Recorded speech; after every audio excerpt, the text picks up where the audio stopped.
BPA जिंदाबाद BPA long live BPA जिंदाबाद long live Anand Brahma long live James Susmitari long live EM महरै जोंहा James बसुमतारीखौ मोनसिगोन बेयो खोथा माने सन्देह गैया दा बेखौ आं नोंथांमोननो खिन्थाग्रोबाय बे गामियाव जोंहा अमिय होननाय ब्रह्म दंमोन ना बे अमियआ आंनि केदारमोन मिथिबाय दा माने BLTआव अस्त्र हमग्रा सेंग्राफोरखौ जों केदार होनना बुङोमोन आरोखि बे समावहाय जोंहा बङाइगाव जिल्लासोमोन बे बङाइगाव जिल्लानि आङो जेनेरेल सेक्रेटारिमोन आरोखि बे गथ'फोरखौनो लानानै बिसोरखौनो खामानि थिननानै जों आन्दलनखौ खालामनाय जादोंमोन आरोखि मोजां मोनबाय बे गामियाव फैनानै आंनिनो केदार बेवहाय दङ मावथिफोरबो दङ दा BPFजोंबो थाबावबाय बे गतिके जोंनाव मोनसे बे माबा थागोन जोंनि बे मोनसे बिखायाव थागोन जे बे औगुरि ब्रह्म बस्तियाव जे माखासे समयसा दङ बे जोंनि गोसोआव थासिगोन आरोखि सरकाराथ' जोंहा दंखायो रायजोफोर दहाय बुंखाबाय BPF राजखान्थि हानजानि दारै अर्थात जोंनि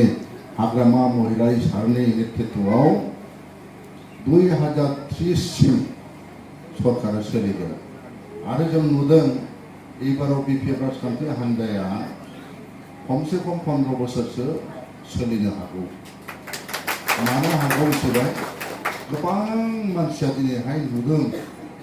जे BPFनि दैदेनगिरि हाग्रामा महिलारिया आवगायाव जिखि बुङा जिखि जोङो माने जोंनि मानसिफ्रा बुंलायलाया नै दा बिथांनि माखासे गुनफोरखौ नुदों आं बे गुनफोरनि मोननैसो बे जे बेसेबां उदार मानसि बेसेबां जे गोसो गुवार मानसि बेथ' एसे उदाहरन होबाय बयखौबो माने अनलायनांगौ जों जयैनो सालायसै होननाय आं मोनसे खोथा खिथानो नागिरदों दाखालि माबायाव गुवाहाटियाव बागुरुम्बा जादों जायाखै जादों ना बागुरुम्बा मोसानायखौ थांनानै नायदों नोंसोरो जादों सार बेवहाय प्राइम मिनिस्टार मदिबो जिरायदोंमोन आसामनि चिफ मिनिस्टारबो जिरायदोंमोन आरो जोंनि सारबो दंमोन मिटिङाव बियो बुंदोंमोन सिदा ओरै मदिखौ नायनानै सार होननानै हिन्दीनि बुंदों बियो BTR माबा पिस एकर्ड BTRआ सोर खालामोमोनलाय प्रमद बर' खालामाखै होनबा आबसु प्रमद बर' इसा खालामबाथ' जों बेखौ बुंनाङानो जों बुंनाङा बेखौ खिन्थु बियो ओरैबायदि बुंबाय सार नांबाय मदिखौ मिनिस्लुनानै बुंदों मदियाबो मिनिदों आरोखि बुंदों सार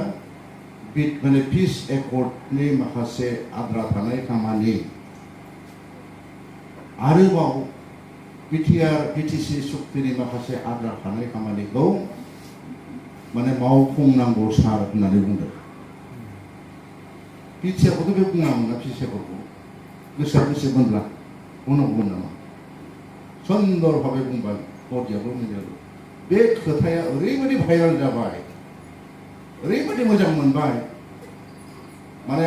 ओरैबायदि भाइराल जाबाय बुंना फोजोबनो हाया बिदिसो नांगौ लिडारा आसामनि इन्टेलेक्सुवेलफोर बुंबावबाय दानिया माबायाबो हेमन्तआबो डक्टर हेमन्त चिफ मिनिस्टाराबो सन'वालाबो बे चिफनि जोंनि हाग्रामा सारनि खोथा बुंनो बायदि बुंनो हायाखै आरो बेबायदि बुंनांगौ होननानै बुंदों आरोखि बेसेबां उदार BPF हिसाबैथ' BPFनि प्रेसिडेन्ट बे जोंहा चिफ बिदि हिसाबै BTR बे PCFखौ मा दरखार दङ इमप्लिमेन्टेसन जानांगौ दंमोन नालाय बुंबाय बिराद सापर्ट जाबाय बयबो मिथिबाय आरो दानिया फैबावदो बेसेबां उदार गोसोनि मानसि जोङो BTC सुक्तिखौ पालन खालामो 2010 फेब्रुवारि नङा होमबा जों खालामो नोंसोरबो मिथिगौ खिन्थु थांनाय BTR सरकारनि प्रमद सरकारा BTCखौसो मानियामोन खिन्थु दाखालि माने 27 जानुवारि ना किबासो ना 20 बे 2020नि 27 जानुवारि जानाय पिस एकर्डखौ BTC एसेम्ब्लियावनो माने UPPLनि MP माखासे एबसुनि लिडार माखासेफोरखौ लानानै बियो मिटिंखौ खालामबाय मोजां रायलायलायबाय माने BTC मारा बिटिआर हिसाबै इउपिपिएल हिसाबै लिडारफ्राबो फैबाय बहाय मोनसे खोथा बुंबावबाय बियो पिस एकर्ड जाबाय थिगैनो दं मोजां खिन्थु मानसिफ्रालाय मानोथो गदिया सुक्ति जानायनि उनावथ' बुजा बुरा जानायनि उनावथ' रावबो थानाङाना जेलनिफ्रायथ' गजोबनांगौ गिदिर गिदिर केस होनो बेखौ सोरबा बुजिदोंबा हाइनेस केस बम होनानै मानसि बुथारनाय ब्रिज गेबु होनाय बेफोरबायदि मानसि सिथारनाय बेफोर हाइनेस केसाव गोलैयो जोंनि हाग्रामा साराबो बेबायदि केसाव गोलैदोंमोन मावाखैब्लाबो खिन्थु जोंहा बिटिसि सुक्ति जानाय लोगो लोगो थरल' खिन्थु बिटिआर सुक्ति जानायनि उनाव दहाय बुंनाय बायदि सोर रन्जन दैमारिनिफ्राय लानानै माखासे मानसिफ्रा थैजासिमसो जेल जानाय जाबाय नङा होमबा थैजासिम जेल जानाय बिदिबो दं दा बेखौ हाग्रामा सारा बुंदों आंहा बिसास दङ बिसोरखौबो आं बख'गोन बिसोरखौबो आं बख'गोन मास मोनसे सोजादोंमोन खोमा मोननैसो माखासे थरल' गबायानो नुवाखै होनबा धन्यबाद होलायनोथ' थद्रुप मोनसे खोथा बुंबावदों रन्जन दैमारियाबो गगोन रन्जन दैमारियाबो गगोन आं सेस्था दं दा होनबा नायदो जोंनि हाग्रामा सारनि गोसोखौ आरो लास्टआव जों बुंबावगोन दहाय जोंहा मानो जाखो एमसिएलआ बुंबाय फैदो जोङो दायफोरखौ गारजोबलायनानै ज' मावनोसै बेबायदि मोनसे उदार मानसि सिट हाग्रामा सारखौ जों मोनदों आं नंखायनो बुंदों दा गासिबो मानसिफ्रा बुजिजोबनानै नंखायनो हाग्रामा सारनि आदर्श बिटिसि सालायनाय बेखौ नुनानै दिनैहाय फर मानसिफ्रा हाबगासिनो दङ बेखायनो आं बुंदों बे 15 बोसोर 20 बोसोरसो जों बे बिपिएफखौ रावबो हेलायनो हानाय नङा बे खारनाव मोजां माने गोसोनि मानसि दा जेखि जाया आं गोलाव बुंनाय नङा दा जेखिनि जोंहा बेहाय समस्यानि खोथा बुंदों बे समस्याखौ जों नायगोन आं हाबनाय जोंनिफ्राय रायलायबाय थादों जोंहा जेमसफ्राय माजों जेमसफ्रायजों बे लामाया एसे बानायनांगौ दंमोन बिसिनाव लामाखौ आं बिदि रायलायबोदों बे लामाखौ आरोखि ओमफ्राय बेयो जोंहा बिथाङा बुंदों बे PMGYSआव माखासे माने जाकब ना मा होनो बिथाङा मावनायनि फिस मावनायनि लादों आरो आं नुदों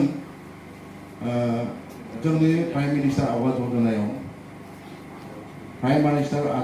योजनायाव किसुमान लामा हाबनानै हायैनि खोथा गैया होननानै जुदि बुङोब्ला जुदि रायजो राजाफ्रा अननानै जों जुदि देरहालांनानै थाङोब्ला MLA हिसाबै आंहाबो बहाय दायथ' थागोन ओनसोलखौ जौगाखांहोनायाव आंहाबो 1 नम्बर दायथ' थागोन खारन निसिमा ओनसोला जाहैदों सा ओनसोल बहाय गोबां लामा नांगौ आं खाजोलाव समस्या जोंनाथ' एसे कन्ट्रेक्ट नालाय जोंहा एसेबां सुबिदा गैया खिन्थु जोंनाव जुदि मोनसे नांगौब्ला ओरैहाय मोनब्रै नांगौ लामाया ओजोंहाय जुदि ब्रिजआ मोनसे नांगौब्ला ओजों मोनथाम नांगौ बेबायदि माखासे बेहाय समस्या दं गतिके बेफोर गोग्लैसोनाय जायगायाबोथ' जोंनिनो जायगा ना आं खाजोलाव समस्या जानो हागौ बे नङा जे निसिमाया डेभेलप जानाङा बेबो जोंनि जायगा बे एरियानि थानाय मानसिफ्रा जोंनिनो रायजो राजा आइ आफा बिदा फंबाय जुदि लामाखौ खालामोब्ला डेभेलप खालामोब्ला बे जोंनि रायजो आइ आफायाबो थाबायगोन जोंनि रायजो राजाफ्राथ' गोजोननाय फैगोन ना रायजो राजाफोर गोजोननाय खामानि रायजो राजाफ्रा गोजोननाय जाय खामानिखौ मावोब्ला गोजोनो सान्थि मोनो बेनोथ' जोंनि सान्थि आरो जोंहा मा एक्सट्रा सान्थि थाबावो जोंनि प्रतिनिधिफोरनि पार्टिनि माबाया बेनो कर्तब्यआ जे रायजो राजाफ्रा जेखौ मावोब्ला सान्थि मोनो आरो बेखौनो जों सान्थि मोनो फैगौ समावहाय एसेमब्लियाव थांनानै जाहाथे बे ओनसोलखौ जोङो मावहैनो हायो बेनि आशीर्बादफोरखौ जोङो दा लुबैदों